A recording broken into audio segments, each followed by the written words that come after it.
Let us then consider the subject in the way I have indicated.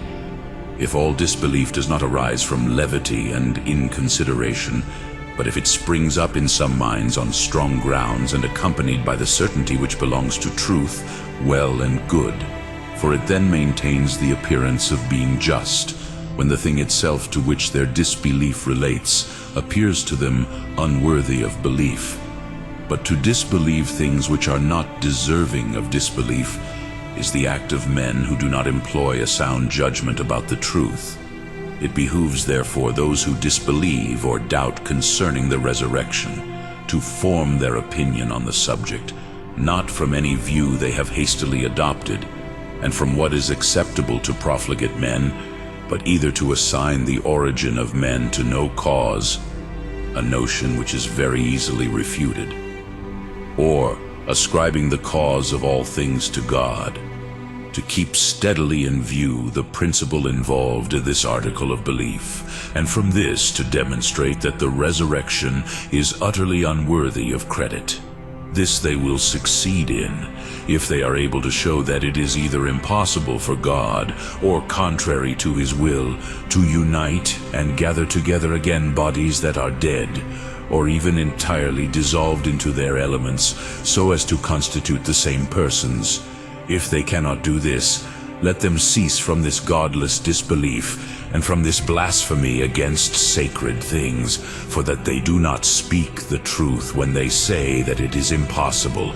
or not in accordance with the divine will clearly appear from what I am about to say. A thing is in strictness of language considered impossible to a person, when it is of such a kind that he either does not know what is to be done, or has not sufficient power for the proper doing of the thing known. For he who is ignorant of anything that requires to be done is utterly unable either to attempt or to do what he is ignorant of.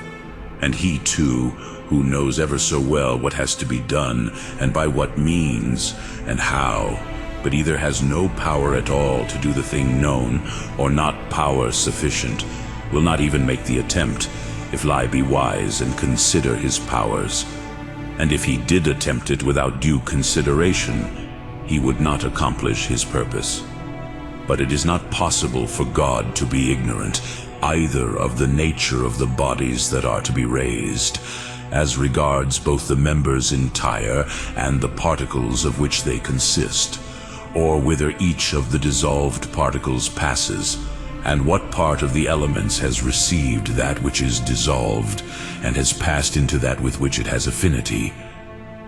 Although to men it may appear quite impossible that what has again combined according to its nature with the universe should be separable from it again.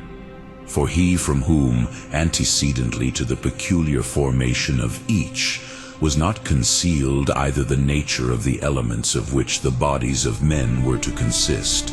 or the parts of these from which he was about to take what seemed to him suitable for the formation of the human body, will manifestly, after the dissolution of the whole, not be ignorant whither each of the particles has passed, which he took for the construction of each. 4.